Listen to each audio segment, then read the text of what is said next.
Það náttúrulega frumskylda ríkisstjórna að tryggja öryggi borgaranna. Og það ekkert ríki sem eitt getur tryggt öryggi sitt. Það verður að gera það í samvinnu við aðrar þjóðir.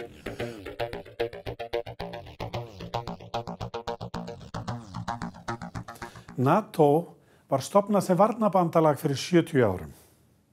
Það var stofnað til höfuðs Sovétríkjunum til varnar lýðræðinu. Við erum hluti af og viljum vera hluti af þessu frjálsa samfélagi frjálsra þjóða, sagði þáverandi utanríkisráðherra Bjarni Benediktsson sem undirritaði Norður-Atlantshafssamninginn 4. apríl 1949. Ísland hefur frá upphafi haft sérstöðu sem aðildarríki NATO án eigin herafla. Það er eina aðildarríkið sem í landvörnum algjörlega háð sameiginlegum varnarskuldbindingum NATO og tvíhliða varnarsamningi við Bandaríkin. Árið 2016 samþykkti Alþingi mótatkvæðalaust þjóðaröryggisstefnu fyrir Ísland. Þar segir að aðild Íslands að Atlantshafsbandalaginu verði áfram lykilstoð í vörnum Íslands og megin vettvangur vestrænnar samvinnu sem Ísland tekur þátt í á borgaralegum forsendum til að efla eigið öryggi og annarra bandalagsríkja. Þetta skýrt, en hverju hefur aðildin að NATO skilað okkur? Hverjir eru helstu áskoranir NATO á næstu árum? Til að ræða þetta höfum við fengið hingað Björn Bjarnason, fyrrverandi ráðherra, en hann jafnframt formaður Varbergs samtaka vestræna samvinnu og alþjóðamál.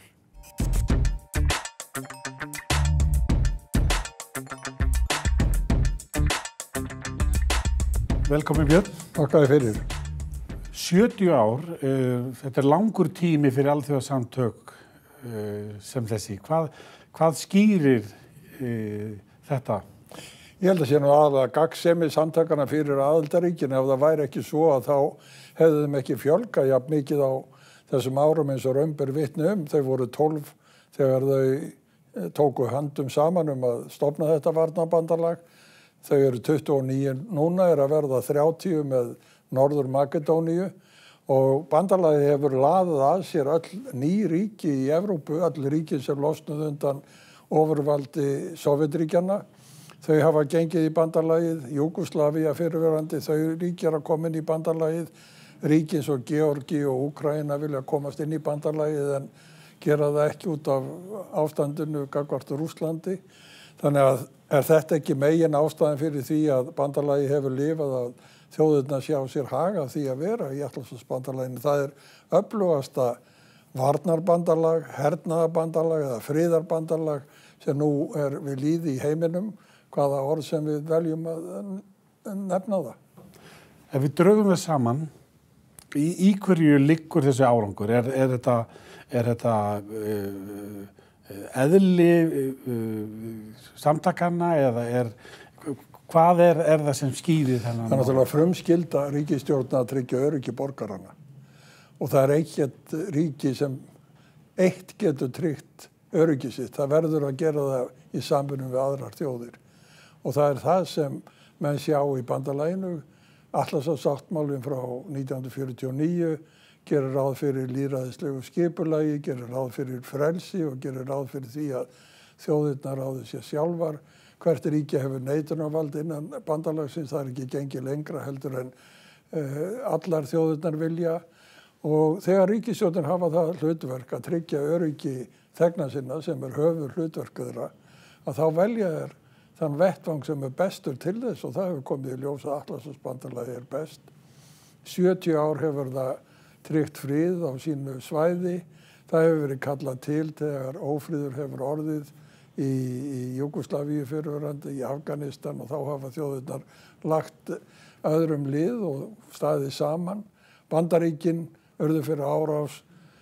Þá var í fyrsta sinn í sögunni virkjaður kaflinn í 5. grein sáttmálan sem gerir ráð fyrir því að árás og eitt ríki sé árás á þau öll.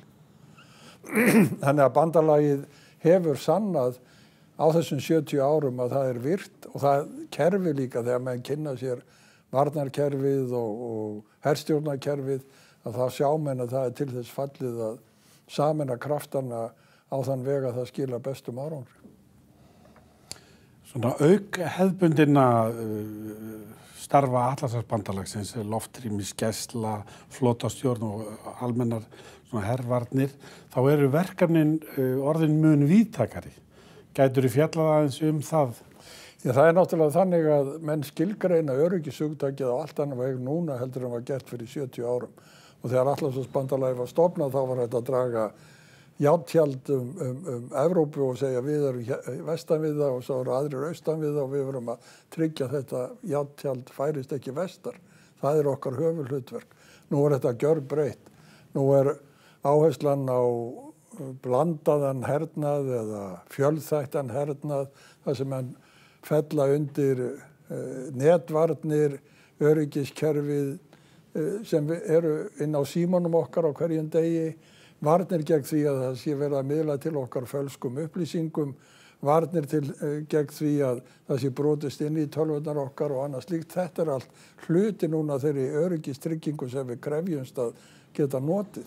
Og Atlantshafsbandalagið hefur farið inn á þetta svið og þessir þáttur er raunverulega sá þáttur sem kannski mest reynir á en þessar myndir.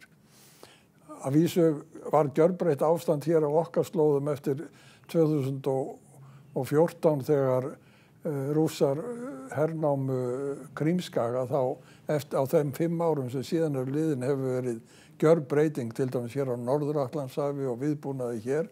En þessi þáttur sem snýst áróður, íhlutun, undiróður, upplýsingafalsanir og annað slíkt, hann er líka þáttur sem ríkin líta til þegar þau eru að hugsa öryggi þegna sinna og NATO kemur inn á þetta.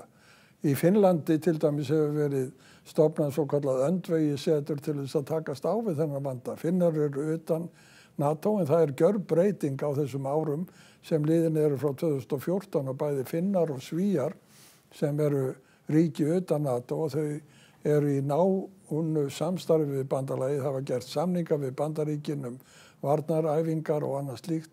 Þetta er eina af þessum breytingum sem við sjáum og sannar að þjóðir telja sér haga því að starfa með NATO. Þjóðir sem á sínum tíma fyrir okkur sem hefum fylgst með þessum langt árabil var eiginlega óhugsandi að Finnar og Svíar myndu tengjast NATO á þann veg sem nú er.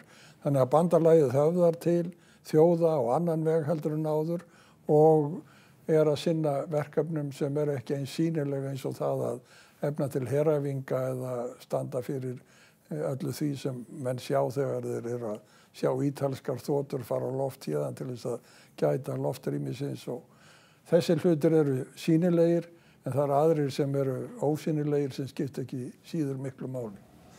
Mér langar að spyrja það eins 70 ár eru langur tími og hvernig tengist þetta ungu fólki? Skilur ungt fólk mikilvægi þess að Ísland sé í Atlantshafsbandalaginu? Já, nú átta ég mig ekki á því, ég er ekki nógu ungur til þess að geta sett mig í þau spor. En hins vegar hefur oft verið talað það á undanförnum áratugum að nú séu þeir að hverfa úr sögunni, þeir stjórnmálamenn og þeir einstaklingar sem hafa reynslu haft af því að taka þátt í hernaðarátökum og átta sig betur á því heldur en kannski við sem aldrei höfum þurft að standa frammi fyrir því að það sé mikilvægt að gera ráðstafanir á friðartíma til þess að koma í veg fyrir að það verði átök. Og kynslóðirnar hafa horfið og það er núna komið fólk sem þekkir ekkert annað heldur en Atlantshafsbandalagið í 70 ár og gengur kannski að því sem vísu að bandalagið sé til á þess að menn leggja nokkuð á sig í þágu þess. En ég held nú samt að allar umræður öryggismál og það sem er að gerast í heiminum sýni að það verði að gera ráðstafanir og ungt fólk átti sig á því eins og aðrir. Minnst ofti þeir sem kaupa sér tryggingar til þess að tryggja húsin sín þeir átta sig á því að þeir eru að gera ráðstafanir til þess að vera við öllu búnir. Aðildin, þetta var ekki átakalaust. Það var mikill ágreiningur í íslensku stjórnmálakerfi aðildin að NATO. Hvaða mynd sérðu á íslenska stjórnmálakerfinu í dag? Ég hef nú í nokkur skipti flutt fyrirlestur hér í tilefni af afmæli NATO og Íslandi 70 ár. Og þegar maður fer yfir þessa þróun, miðað við deilurnar sem voru 1949, deilurnar sem voru NATO og herinn burt og allt þetta, á þessum árum, að þá tel ég að það hefði orðið þáttaskil 1974 þegar Vari Land var starfandi eða undirskriftasöfnunin fór af stað og 55.522 skrifuð undir, 49% af þeim sem tóku þátt í, eða voru kjörgengir, eða hefðu kosningarétt, réttara sagt, í kosningunum sem fóru fram sumarið 1974, studdu það að varnarsamstarfið héldi áfram og Ísland væri aðili að NATO. Þegar þetta lá fyrir með undirskrift alls þessa fjölda fólks, að þá gjörbreyttist hér all pólitísk umræða aðildina NATO. Og ef að farið yfir stjórnarsáttmála fyrir og eftir, þá sjá menn að vinstri stjórn sem var mynduð 1978, hún orðaði afstöðu sína í utanríkis- og öryggismálum allt annan hátt heldur en stjórnina 56 og 71. Þessi breyting hélt síðan áfram og 9. áratugurinn var í raun og veru sá áratugur hér á landi þar sem uppbyggingin var mest á Keflavíkurflugvelli. Og þá voru vinstri flokkar í stjórn og komu að því ákvörðunum sem snertu þessa gífurlega miklu uppbyggingu sem varð á Keflavíkurflugvelli á þessum árum. Hér var fullkomnasti herbúnaður sem Bandaríkjamenn réði yfir til þess að fylgjast með kafbátum. Gíóklíði frá Grænlandi Ísland til Skotlands var lykil svæði við alla öryggisgæslu og Ísland skipti gífurlega miklu máli. Síðan hrynja Sovétríkin, það verður gjörbreyting, Norður-Atlantshafið tapar sínu gamla gildi má segja í öryggismálum og þar með dróst athyglin frá Íslandi. Varnarliðið fer 2006, hafði verið hér frá 1951 og við erum svona umræðurnar gjörbreytast hér öryggis- og varnarmál. Síðan fara menn í það á Alþingi að koma sér saman þjóðaröryggisstefnu sem liggur nú til grundvallar stefnu okkar í öryggis- og varnarmálum og þar gert ráð fyrir aðildina NATO og varnarsamningnum við Bandaríkin. Þetta eru grunnþættir. Þannig að þegar litið yfir þess 70 ára sögu að þá má segja að það hafi svo breyting orðið að það ekki lengur pólitískur ágreiningur nauðsyn þess að vera aðili að NATO og eiga varnarsamstarf við Bandaríkin.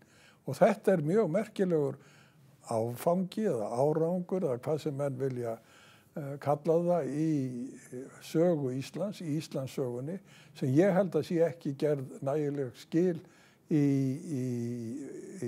sögukennslu fyrir ungt fólk. Og fólk átti sig ekki á því í raun og veru þegar farið yfir þetta, hvað þetta mikilvæg og merkileg þróun sem hefur hér orðið á þessum 70 árum og ég held að ungt fólk gerir sér ekki grein fyrir þessu. Það finnst mér mjög miður og mér skilst, ég hef nú ekki rýnt í sögukennslubækur, en mér skilst að NATO hafi eitthvað svona kafla í þeim og kannski ekkert minnst á þessa þróun hér sem náttúrulega grundvallar breyting á okkar stöðu í heiminum og afstöðu stjórnvalda til alþjóðamála. Það hafa verið rannsakaðir, það hafa verið skrifað bækur samskipti okkar Íslands og Bandaríkjanna, menn hafa farið í saumana á ákvörðunum sem voru teknar. Þetta liggur allt fyrir. Það var á tímabili alltaf talað það að það hvíldi eitthvað gífurleg leynd yfir samskiptum okkar á þessu sviði. Vissulega leynd ákveðna hernaðarlega þætti og annað slíkt sem menn vilja halda leyndum, en stjórnmálaþættina hvílir engin leynd og á þeim hvílir engin leynd og það liggur alveg ljóst fyrir. Til dæmis var haldið fram á löngu tímabili að það væru kjarnorkuvopn hér á landi og Ísland væri einhver kjarnorkumiðstöð fyrir Bandaríkin. Þegar varnarliðið fór þá hefðu menn nú átt að finna þessar kjarnorkugeymslur að þeir hefðu verið í landinu, en það fundust engar, en það voru hér aldrei nein kjarnorkuvopn.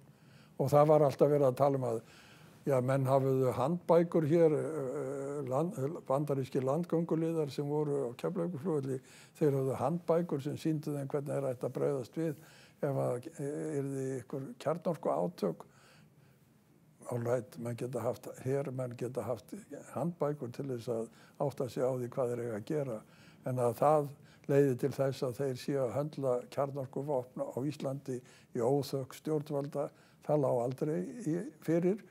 Og þetta var eitt af þeim atriðum sem rifust endalaust á tíma kalda stríðsins. En eftir að því lauk og menn gátu farið að gramsa í öllu sem var að finna á Keflavíkurflugvelli, þá kom aldrei neitt í ljós sem sýndi að þar hefði verið kjarnorkuvopnageymslur. Þannig að það er enn rík þörf.